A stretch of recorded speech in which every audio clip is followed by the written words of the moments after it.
It was a historic sweep of the Los Angeles Dodgers. The Giants did something to them that hadn't been done in well over 100 years, and it was a historic road trip for the Giants, a perfect 6-0 coming into a huge homestand. So it's an exciting time to be a Giants fan. You are Locked On Giants, your daily San Francisco Giants podcast, part of the Locked On Podcast Network, your team every day.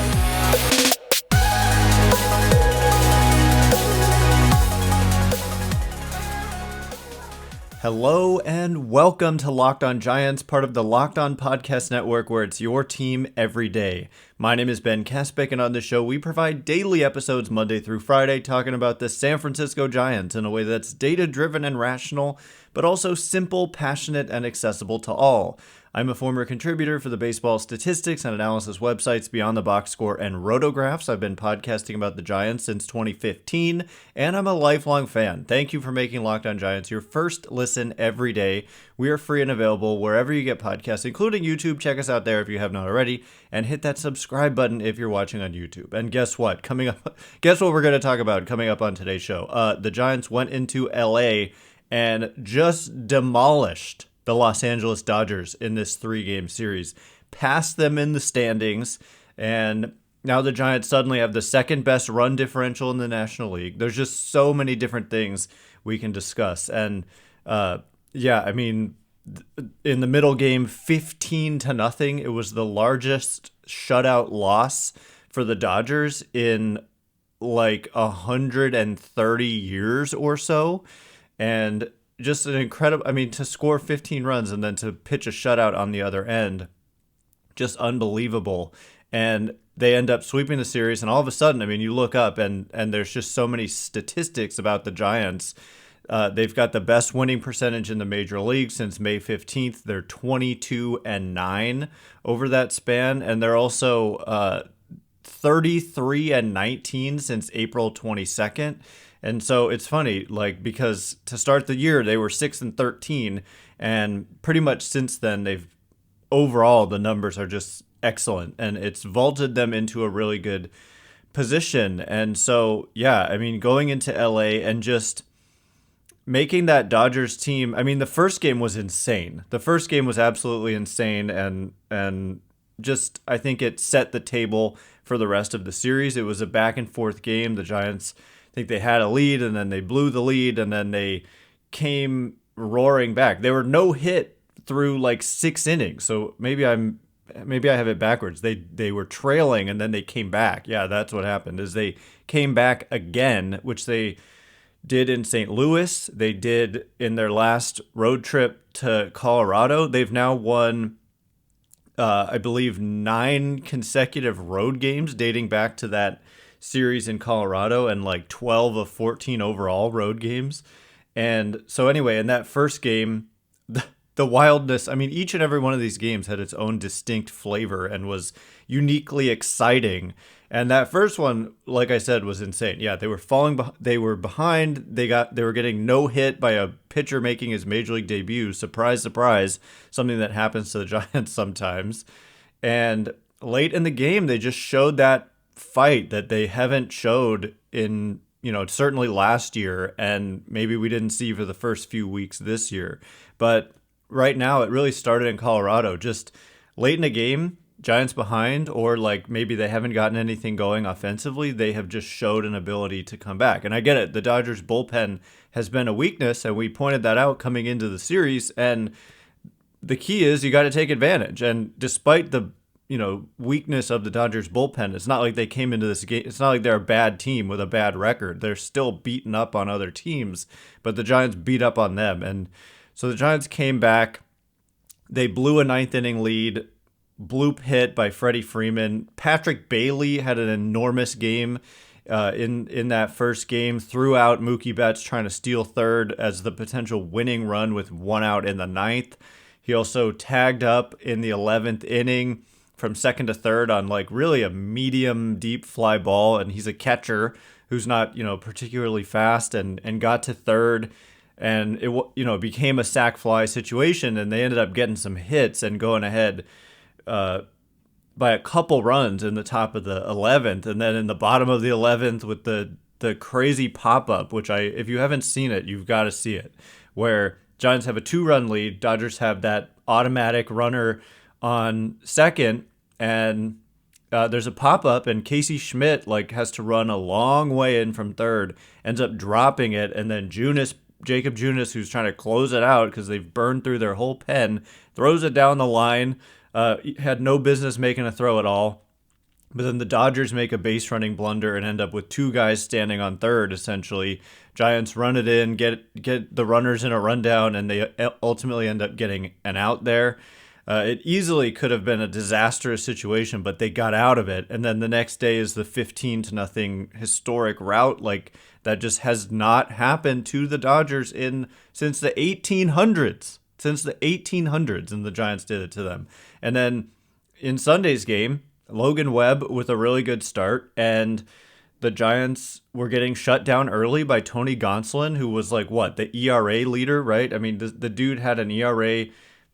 They did it to Bobby Miller, too, this rookie stud pitcher who had a 0-point-something ERA coming into the game, and they put up 7 earned runs on him. And then Gonsolin had an ERA in the 1s or something, and they pushed it all the way up towards 3. And so the run scoring has been very good and pretty darn consistent. Was reading somewhere they're averaging over 6 runs a game for the last several weeks. And yeah, a 15-run game here and there is going to skew the numbers a little bit, but a 15-run game counts. When you put up 15 runs, that matters, and it shows that you have good offense. And they're doing this despite dealing with injuries. And as we're going to discuss in just a minute, the injuries continued to pile up even as the team is playing great baseball. And when I say historic road trip as well, I just want to mention it is not often that the Giants have swept a road trip, have gone perfect on a road trip of 6 or more games. I think it's only happened, 5 times in franchise history, and 2 of those 5 times has been with Gabe Kapler as the manager and Farhan Zaidi as the president of baseball operations, just FYI. And so, yeah, I mean, to go perfect on this road trip, the highlights to me, obviously just the sweep of the Dodgers and that game in St. Louis with Mike Yastrzemski, 2 outs, 2 strikes, down 2 in the 9th inning, and he hits a 2-run homer. Unbelievable. And so, it's easy to get really, really over the moon excited. But at the end of the day, I mean, we're going to eventually kind of look at where they are in the standings, what is the run differential, and what do they have coming up as this difficult stretch of the schedule continues. But so far, so good. But first, coming up in just a minute, I'm going to talk about how the Giants are dropping like flies. They've got players getting injured left and right. The replacements have done a good job, but it's still cause for concern. And they had another couple injuries in this game on Sunday. So we'll get into all of the injury updates and what it means in just a minute. But first, this episode is brought to you by eBay Motors. For a championship team, it's all about making sure every player is a perfect fit. It's the same when it comes to your vehicle. Every part needs to fit just right. So the next time you need parts and accessories, head to eBay Motors. With eBay Guaranteed Fit, you can be sure every part you need fits just right the first time around. Just add your ride to My Garage and look for the green check to know that the part will fit or your money back. Because just like in sports, confidence is the name of the game when you shop on eBay Motors. And with over 122 million parts to choose from, you'll be back in the game in no time. After all, it's easy to bring home a win when the right parts are guaranteed. Get the right parts, the right fit, and the right prices on ebaymotors.com. Let's ride. eBay Guaranteed Fit only available to U.S. customers. Eligible items only. Exclusions apply. Alrighty, here we go. We're going to discuss how the Giants are dropping like flies despite their winning ways right now. They've won, 7 in a row. Man, I can't wait to talk about where they are in the standings and the run differential and all that. But despite all that, there's also concern due to all the injuries. And so far, they've been able to cover it up, but it just keeps happening. Thanks again for making Locked On Giants your first listen every day. Everydayers on tomorrow's show, guess what we're going to be talking about? The Giants playing the Padres tonight at 6:45 Pacific, Giants going with an opener. One of the injuries, John Brebbia, no longer going to be available to be that guy going on the injured list. So Ryan Walker is going to be an opener tonight against Michael Wacha. And you can catch every pitch of the Giants' hometown broadcast with SiriusXM on the SXM app. Just search Giants. So yes, as I just mentioned, John Brebbia is one of the numerous Giants who have gotten injured in the last week, really. I mean, it's crazy. I just, in St. Louis, remember tweeting out the lineup and saying something like full strength lineup looking deep and dangerous. Well, obviously that was just the hitters, but I mean, full strength, now I can't even, they're so far from full strength all of a sudden that it's insane. Like, you can't even imagine. Mitch Haniger had surgery. He had a fractured ulna. A plate and screws were inserted as part of the procedure, and it's a 10-week return to play estimate, which is actually, and thank you, Andrew Baggerly, for that detailed information, by the way. And 10 weeks is actually not as bad as it could have been, essentially. And so he could be back by, like, I think that puts him towards the end of August / early September. And so, you know, we'll see. Obviously, you get a long look at Luis Matos in that time frame, and we'll see what happens and what the state of the team is at that point. So it's too early to worry about, oh, you don't send down Matos because Haniger's coming back. You know, just reevaluate where they are at that point in time. And Farhan Zaidi, he was asked about this. I think it's kind of a silly question to be like, to already be worrying about that. But if Matos performs well, they're not just going to send him down simply because Mitch Haniger's coming back. They'll have to reevaluate everything. But anyway, continuing to provide some updates, J.D. Davis, I just want to mention, it is a huge deal that he has been able to hit. And by the way, he hit a pinch hit grand slam. It was beautiful managing by Gabe Kapler to kind of go for the jugular with 2 outs and the bases loaded. I think the Giants were up 5-0. And Jock Peterson was coming up. It would have been easy to just leave in Jock Peterson. I've had people complain to me in the past about pinch hitting for Peterson in like the 5th inning, but you do it because you go for the jugular, and that's exactly what they got with J.D. Davis having his first at-bat since the, second game in St. Louis, or was it the third?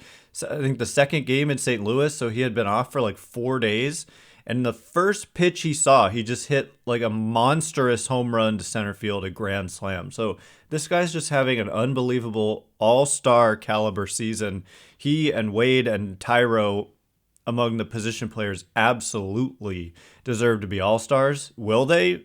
I don't know, because the Giants get slept on by pretty much everyone outside of Northern California. But J.D. Davis not having to go on the IL and having just a mild ankle sprain, I suppose, is a big deal. But, you know, when he was running on Sunday after hitting, he was running pretty gingerly. And so if he continues to not be able to play the field, that stinks because, you know, Casey Schmitt has really mostly struggled at the plate. The chase issues persist. But then get this, Casey Schmitt was drilled in the arm almost in the exact same way that Mitch Haniger was drilled in the arm by a pitch on Sunday. And thankfully, x-rays came back negative, but he did have a giant bump that had already formed there. And that's the throwing arm. That's going to be tough to play through. And Wilmer Flores, you might say, okay, well then start Wilmer Flores at third. But Wilmer Flores had to go on the IL. That's a that's a heroic story to tell as well. He fouled a ball off his foot and was in tremendous pain. And this was that first game of the series when they were behind. I think it was 4-0.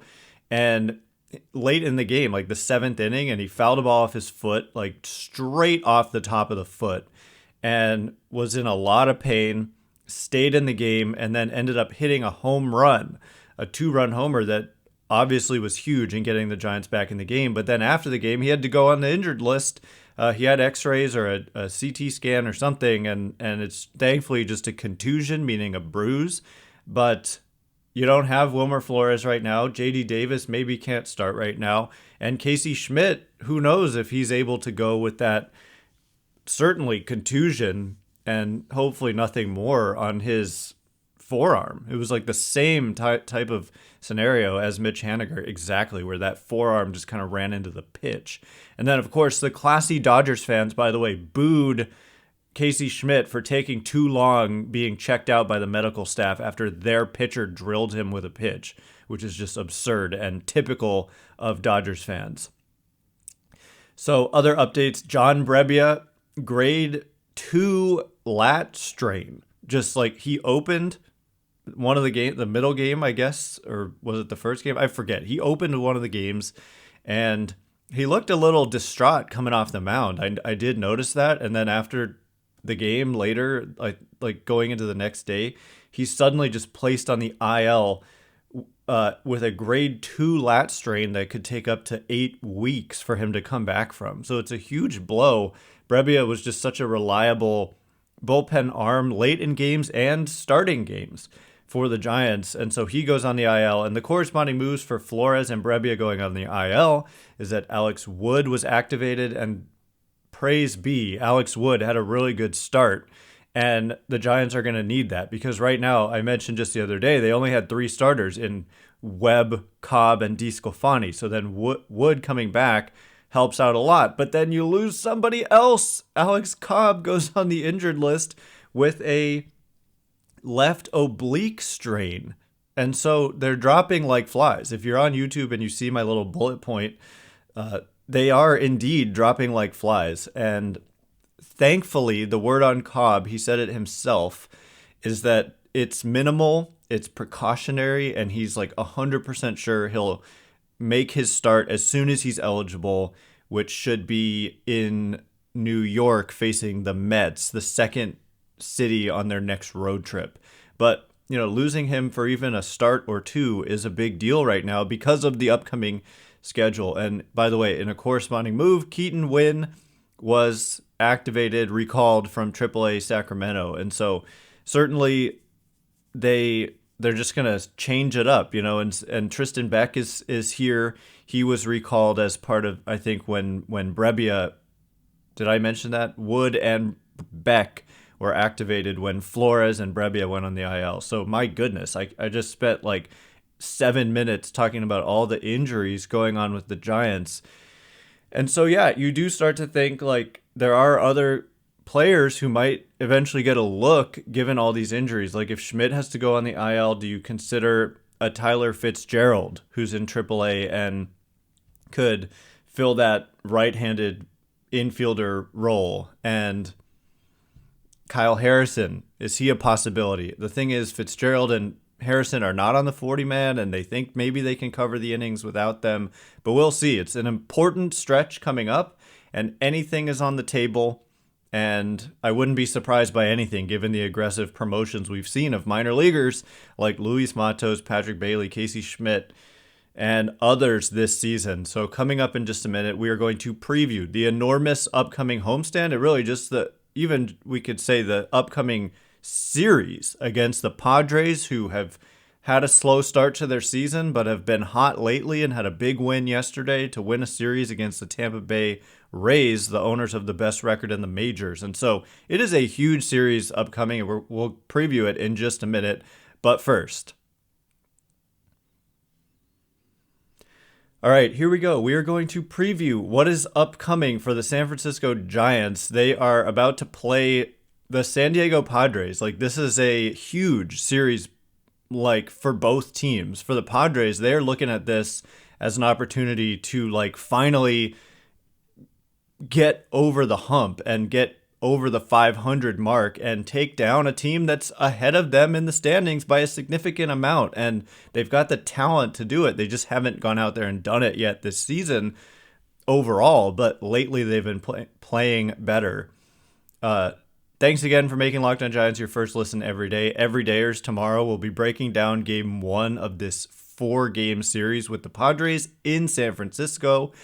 I hope the fans show up. I mean, I think it's kind of, the team is exciting. The team's obviously playing well, and this is a huge series. And so I think it's time for the fans to kind of show up, and we'll see what that attendance looks like. The Giants play the Padres tonight at 6:45 Pacific. You can catch every pitch of the Giants' hometown broadcast with SiriusXM on the SXM app. Search Giants. So, yes, before I forget, one more historic thing I wanted to mention. Luis Matos, by the way, his plate appearances have just been great. And just the poise and the patience that he's shown has been beyond, like well beyond his years. I've been super impressed. And then the Giants released a note that his 7 or more runs scored in the first 4 career games. Okay, let me start that over. Giants with 7 or more runs scored in their first 4 career games. Willie McCovey had 7 in 1959, and Luis Matos has 7 in 2023, and that's it. That's the list. So, runs scored, obviously the guys behind you got to drive you in, but still, getting on base is an important part of that, and it's a fun fact for sure. And then also the Giants said that the Giants have scored 29 runs. I think they ended up with 29 so far in this 3-game series against the Dodgers, the most they've scored ever in a 3-game series at Dodger Stadium. So, and it was their first sweep in Dodger Stadium since 2012. So anyway, just great things. But to preview what's to come, they're facing a Padres team that is right on the cusp of kind of turning it around. They're playing better. They've had their issues, certainly. They have not, they've only scored, you look at the, I could go on so many tangents, but people will just, coming into the year, say that Padres team just trumps the Giants in every way from a lineup talent perspective. And guess what? The Giants have scored 54 more runs than those Padres, and that they have not had a ton of injuries to their top guys. Like their top guys, Tatis was suspended, so they don't get credit for missing Tatis for a little while because he was a PED suspension. But yeah, the Giants have scored they've been a much better offensive team than San Diego. And really, a lot of what San Diego has done offensively came in that Mexico City series. And so that was like a fluky thing, but they're just 35 and 36. So they're right on the cusp of 500. They're 7-3 in their last 10 games.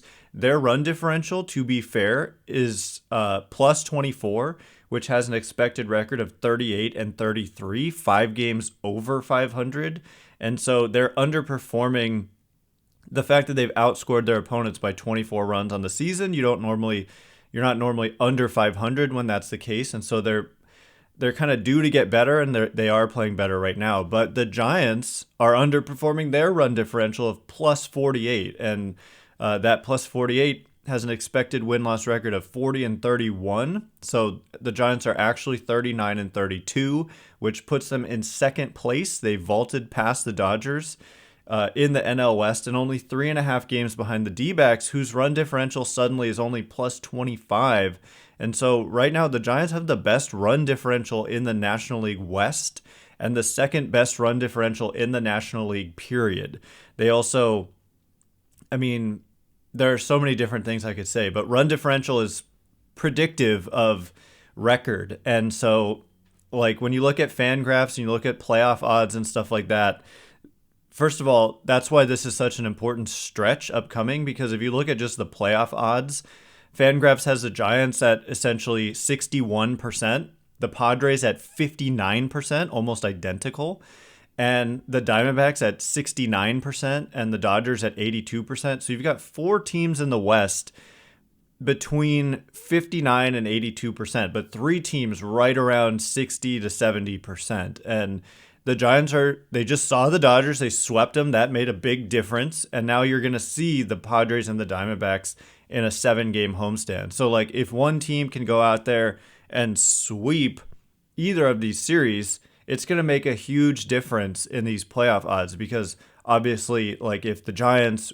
win a game, not only have you won, but they've lost. And so that, if you split, it ends up being like, okay, nothing much changed. But if one team can go out there, if you can go out there and take 3 out of 4 or sweep 4 from the Padres, something like that, then it can make a huge difference, and vice versa if the Padres do that to the Giants. So every one of these games is actually like really, really meaningful right now. And, once the Padres series is done, we can focus on the D-backs being in first place. All of a sudden, you could have a chance potentially to overtake them. And I just wanted to mention, Fangraphs lists the Giants right now odds of winning the division at 18%. So don't sleep on the possibility that this could be a division-winning year. And so, you've passed the Dodgers. The Padres are behind you and have dug themselves a little bit of a hole. And the D-backs maybe are due for some regression looking at that run differential. So it's a huge homestand, and I hope the Giants are up for it. I think they are. We'll see with the injuries how they deal with it. But, like I said, it's a good time to go out to the ballpark. And I think that there are players worth going out to see. Patrick Bailey and then Luis Matos, of course. And pretty soon here we might see Kyle Harrison as well. And so good things are happening for the San Francisco Giants. It was a great weekend. And you've just got to take it one day at a time, because all of a sudden there's an important series coming up and you've got to take care of business and you can't let your foot off the gas. So anyway, that is all the time we have for today. Thanks again for making Locked On Giants your first listen every day. Everydayers, on Tuesday, we're going to be breaking down game 1. Set the tone. Bullpen game. I don't know who's going to do the bulk innings because Manaea just went a couple days ago. So probably Keaton Wynn or Tristan Beck. Probably Keaton Wynn, I would imagine. The Giants play the Padres at 6:45 Pacific, and you can catch every pitch of the Giants' hometown broadcast with SiriusXM on the SXM app. Search Giants. Once again, my name is Ben Kaspick. Check me out on Twitter at Ben Kaspick, Kaspick. If you like the show, please consider rating it or leaving a review. Helps me out a lot, so thanks in advance. And thank you to everyone who's done so already. I can't wait to be with you again tomorrow. Thanks again for listening. You are now Locked On Giants.